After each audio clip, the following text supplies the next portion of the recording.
Corona کے مریض کی درخواست اپیل کی ہے. فریاد کورونا کے مریضوں کی کربناک انجیکشن لگایا جاتا ہے.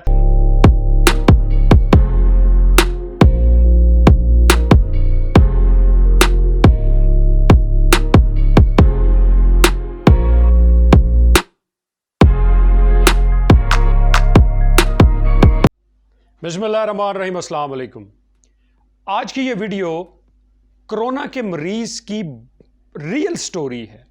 انہوں نے درخواست کی ہے, انہوں نے اپیل کی ہے, فریاد کی ہے انہوں نے آپ سے, مجھ سے اور پوری سوسائٹی سے کہ خدا را کورونا کے مریضوں کے حال کے اوپر رحم کریں اور انہیں اتنی اذیت نہ دیں, کیونکہ آپ کا ایک چھوٹا سا عمل جس میں شاید 10 یا 15 سیکنڈ درکار ہیں, آپ انٹرٹینمنٹ کے لیے کرتے ہیں یا اپنا ٹائم کنزیوم کرنے کے لیے کرتے ہیں, لیکن اس کا کتنا نیگیٹو امپیکٹ آتا ہے سوسائٹی کے اوپر اور اسپیشلی ان لوگوں کے اوپر, ان لاکھوں مریضوں کے اوپر جو کورونا کے مرض سے لڑ رہے ہیں اور بڑی کرٹیکل کنڈیشن میں ہیں. یہ ان کے لیے کتنا ڈیمورلائزنگ اور ڈسکریجنگ ہے, شاید آپ اس کا اندازہ نہیں کر سکتے.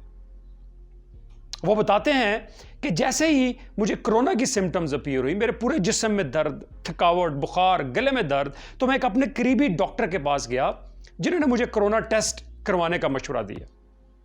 میں جب کورونا ٹیسٹ کروانے جا رہا تھا تو میرے اندر بہت ہی ڈر اور خوف کی کیفیت تھی, اور وہ ڈر اور خوف اس وجہ سے نہیں تھا کہ میرا کورونا ٹیسٹ مثبت آ جائے گا یا اس کی کمپلیکیشنز ہوں گی یا میں بہت ہی کرٹیکل کنڈیشن میں چلا جاؤں گا, بلکہ میرے اندر ڈر اور خوف اس لیے تھا کہ میرے بعد میرے بیوی بچوں کا کیا بنے گا, اور اگر ان میں سے کسی کا ٹیسٹ پازیٹیو آ جاتا ہے تو ان کی ٹیک کیئر کون کرے گا, میرے گھر کے اخراجات کیسے مینج ہوں گے. یہ تھے وہ سارے خدشات جب میں کورونا کا ٹیسٹ کروانے جا رہا تھا. جب کورونا کا ٹیسٹ مثبت آیا تو فوراً ہی کنسرنڈ اتھارٹیز آئی اور مجھے اپنے ساتھ لے جانے لگے. تو میرے گھر میں ایک ماتم کا سا ماحول تھا. میرے چھوٹے چھوٹے بچے معصومیت سے میری طرف دیکھ رہے تھے اور شاید دل ہی دل میں کہہ رہے ہوں کہ بابا آپ تو ہماری پہلی اور آخری امید تھے. مجھے قریبی ہاسپٹل کے اندر کورونا وارڈ کے اندر شفٹ کر دیا گیا, جہاں پہ آلریڈی 25 سے 26 لوگ تھے جو اس مرض سے لڑ رہے تھے, ان کو ٹریٹ کیا جا رہا تھا.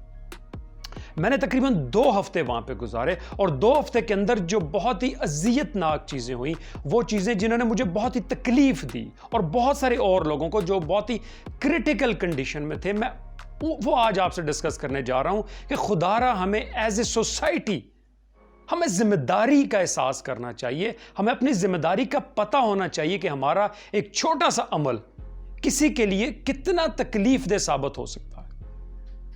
پہلی چیز جو بہت ہی کربناک تھی وہ یہ تھی کہ بہت ساری جو تھیوریز چل رہی ہیں سوشل میڈیا کے اوپر, ڈاکٹرز پیسے لیتے ہیں, ڈاکٹرز پیشنٹ کو مار دیتے ہیں, کوئی انجیکشن لگایا جاتا ہے, گورنمنٹ کو باہر سے پیسے آتے ہیں, اتنے سارے کیسز کرنے ہیں گورنمنٹ نے, اتنی ڈیڈ باڈیز کرنی ہے. یہ جو ساری نیگیٹو تھیوریز سوشل میڈیا کے اوپر چل رہی تھی اپنے نمبرز کے لیے, اپنے فیم کے لیے, اپنے ویورشپ کے لیے, وہ ساری بہت ہی اذیت ناک تھی اور وہ بہت ہی ڈاؤٹ کریٹ کر رہی تھی ہمارے دماغوں کے اندر. سو پلیز کوئی بھی چیز سوشل میڈیا کے اوپر بغیر اتھینٹیکیٹ کیے ہوئے, بغیر ویریفائی کیے ہوئے نہ کریں, کیونکہ شاید آپ کو اندازہ نہیں ہوتا لیکن وہ بہت سارے لوگوں کے لیے, اور اسپیشلی ان لوگوں کے لیے جو اس کیفیت سے گزر رہے ہیں, ان کے لیے بہت ہی کرب کا باعث بنتی ہے.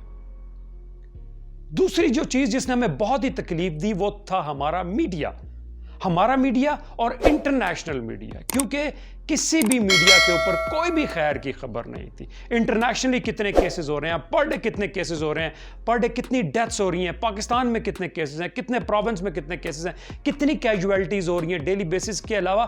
اس کے علاوہ پورے میڈیا کے اوپر کوئی خیر کی خبر نہیں تھی. میڈیا ہمارا یہ نہیں بتاتا کہ 98% سے زیادہ لوگ پاکستان میں ریکور ہو رہے ہیں.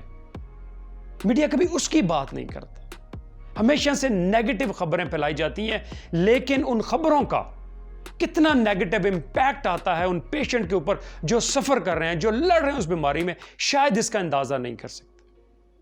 کیا آپ کو اندازہ ہے کہ 1 سال کے اندر پوری دنیا میں سموکنگ سے کتنے لوگوں کی ڈیتھ ہوتی ہے؟ 80 لاکھ لوگ 1 سال میں سموکنگ کی وجہ سے مرتے ہیں پوری دنیا کے اندر, لیکن پوری دنیا کا میڈیا اس کے اوپر بات نہیں کرتا.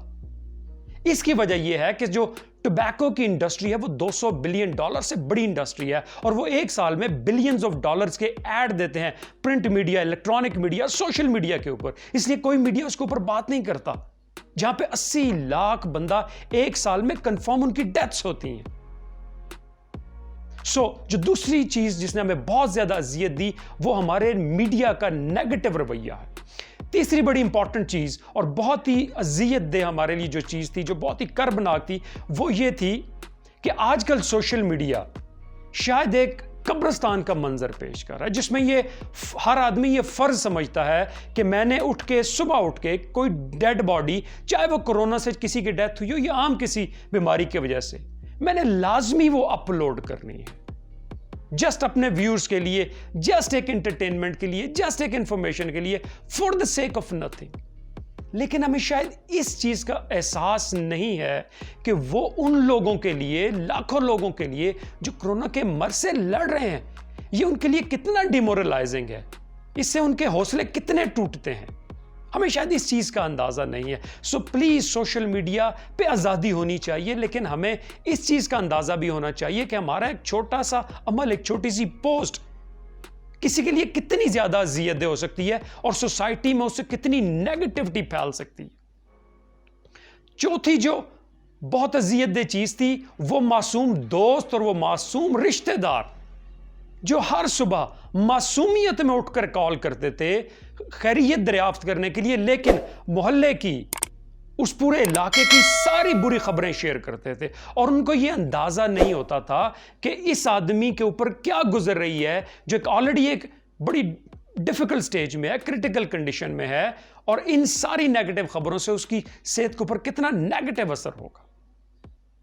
پلیز ریکویسٹ یہ ہے، پہلی ریکویسٹ یہ ہے کہ یہ بہت ہی سیریس وبا ہے، بہت ہی سیریس بیماری ہے، اس کو لائٹ لینے کی ضرورت نہیں ہے. اور وہ جو ساری نیگیٹو تھیوریز ہیں، وہ سارے لوگ جو یہ باتیں کر رہے ہیں کہ یہ کوئی 2 نمبری ہے، اس میں کوئی کیسز ہیں، اس میں کوئی ٹیکہ ہے، اس میں کوئی انجیکشن لگا رہی ہیں، یہ ساری چیزیں فیک ہیں. پلیز ان کے اوپر دھیان نہ دیں اور احتیاط کریں. احتیاط سب سے امپورٹنٹ چیز ہے. اور دوسری یہ ہے کہ ذمہ داری کا احساس کریں. ہر سچویشن میں، کریٹیکل سچویشن کے اوپر ہمیں ایز اے نیشن رسپانسبلٹی کا مظاہرہ کرنے کی ضرورت ہے. اور یہاں پہ بھی درکار یہی ہے کہ ہم ذمہ داری کا احساس کریں، اور ہم اگر کسی کے لیے کوئی اچھا نہیں کر سکتے تو کم از کم ان کو ہم تکلیف نہ پہنچائیں. Thank you very much.